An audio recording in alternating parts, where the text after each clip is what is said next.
Quem se beneficiou com a morte do ministro Teori Zavascki? Lula, Eduardo Cunha ou o próprio juiz Sérgio Moro? Esta pergunta pode ser perigosa, mas ao mesmo tempo intrigante.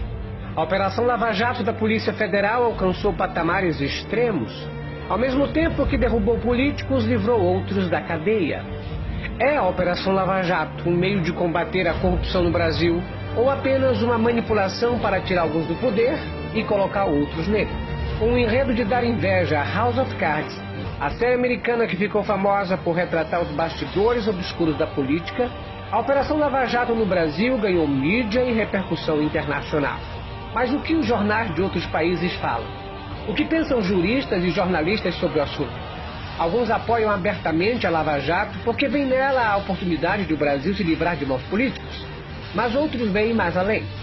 Para estes, a Lava Jato nada mais é do que um grande grupo corporativo que trabalha contra a continuação de um governo popular e democraticamente eleito.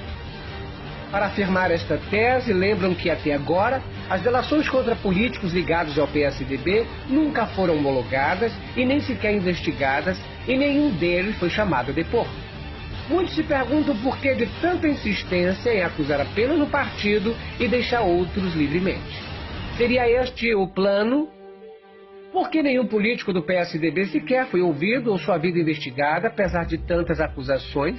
Por que as contas da ex-presidente Dilma Rousseff estão sendo investigadas se as empresas que doaram a ela são as mesmas empresas que doaram a Aécio Neves?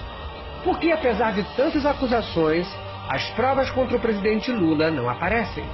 Seria a Operação Lava Jato obra arquitetada pelas grandes corporações, pela grande mídia e apoiada pelos Estados Unidos?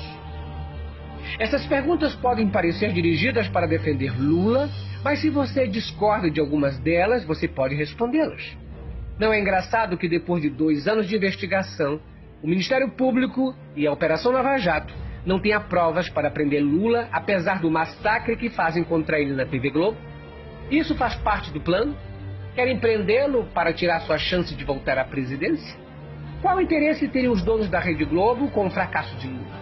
A morte de Teori favorece a quem? O juiz Sérgio Moro pode virar ministro do Supremo Tribunal Federal no lugar de Teori? O que pensar disso? É o juiz Sérgio Moro o assassino?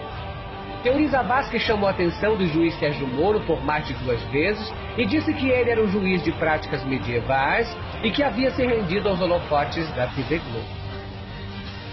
O delegado Igor Romário de Paula, encarregado da Lava Jato, disse que o timing para prender Lula pode vir em 30 ou 60 dias.